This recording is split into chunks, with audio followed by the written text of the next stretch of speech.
नमस्कार दोस्तों, आज की कहानी है हरिशंकर तिवारी की। जी हाँ, गोरखपुर के माफिया डॉन कहें या रसूखदार पॉलिटिशियन कहें। चलिए उनके वर्चस्व की कहानी, उनके रसूख के बारे में, उनसे जुड़ी हुई कुछ कहानियाँ आपको सुना देते हैं।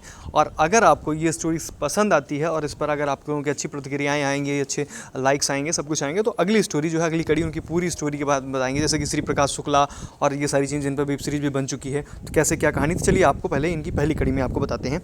जब देश में चल रहा था जेपी आंदोलन, उस समय गोरखपुर में लिखी जा रही थी यह नई कहानी। जी हाँ, गोरखपुर आज विकास का शहर है, मुख्यमंत्री के शहर के रूप में भले ही पहचान बना चुका है, मगर इतिहास में इसी गोरखपुर में अपराध की एक नई कहानी लिखी गई थी। बात 1970 के दशक की है, जब देश में जेपी का आंदोलन चल रहा था। छात्र नेता देश को बदलने के जुनून में सड़कों पर तरह तरह के आंदोलन में जुटे थे। वहीं गोरखपुर के छात्र अपने वर्चस्व को कायम करने में जुटे थे। उस समय गोरखपुर यूनिवर्सिटी के दो छात्र थे, एक बलवंत सिंह और दूसरे हरिशंकर तिवारी। इन दिनों में हमेशा वर्चस्व को लेकर लड़ाई होती थी दोनों में। इस बीच बलवंत सिंह को वीरेंद्र प्रताप शाही नाम का एक लड़का मिला, जो उसकी ही जाति का था। यह वह दौर था जब जाति को कुछ ज़्यादा ही तवज्जो दिया जाता था। जिले में ब्राह्मण और ठाकुर दोनों अपना अपना वर्चस्व कायम करने में जुटे थे। जिले में हालात ऐसे थे कि लोग पेट्रोल भरा के पैसे नहीं देते थे और आंख मिलाकर बात करने पर गोली मार देते थे। ऐसी घटनाएं आम होने लगी थी। फिर क्या, लोगों को वर्चस्व के साथ पैसे की अहमियत भी समझ में आने लगी। इस दौर में रेलवे स्क्रैप की ठेकेदारी मिलने लगी थी।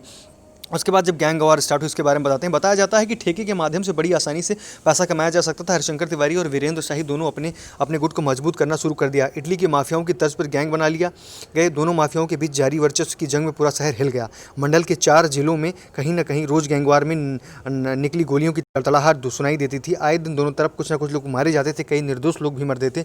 इसी दौरान लखनऊ और गोरखपुर के विश्वविद्यालय के छात्र संघ अध्यक्ष रह चुके युवा विधायक रविंद्र सिंह की भी हत्या हो गई। कहते हैं कि इसके बाद ठाकुरों के गुट ने वीरेंद्र प्रताप शाही को अपना नेता मान लिया। गोरखपुर माफिया राज से पूरी तरह रूबरू हो चुका था। सरकारी सिस्टम पूरी तरह से फेल हो चुका था। प्रदेश की राजधानी में इन दोनों गुटों ने अपनी अपनी एक समानांतर सरकार बना ली थी। दरबार लगने लगे, जमीनों के मुद्दे इनके दरबार में आने लगे। लोग कोर्ट जाने से बेहतर इनके दरबारों को समझने लगे थे। कुछ ऐसी थी इन दोनों की रसूख की कहानी। ऐसे ही हरिशंकर तिवारी ब्राह्मणों के एक तरह से अगुआ कहे जाने लगे और ब्राह्मणों का झंडा उनके हाथ में और ठाकुरों का जो झंडा था वो वीरेंद्र प्रताप के हाथ में। तो ऐसे में इनके रसूख और वर्चस्व की लड़ाई अक्सर होती रहती थी। आपको अगली स्टोरी, अगर ये स्टोरी आपको पसंद आई तो अगली कड़ी में इनकी पूरी स्टोरी बताएंगे, पूरी हिस्ट्री लेकर आएंगे, बड़ा वीडियो बनाएंगे, 10 मिनट का वीडियो बनाकर पूरी स्टोरी आपको बताएंगे। बताइए, क्या आपको ये वीडियो पसंद आया? क्या आगे की स्टोरी इनके बारे में जानना चाहते हैं? तो जरूर कमेंट करें, लाइक करें, वीडियो को, चैनल को सब्सक्राइब करें। ऐसे पॉलिटिकल किस्सों की पूरी फहरिस्त मैं देता हूँ और बॉलीवुड की न्यूज़, खबरें, लेटेस्ट अपडेट भी चैनल पर आती हैं। Thank you for watching. Bye bye, take care.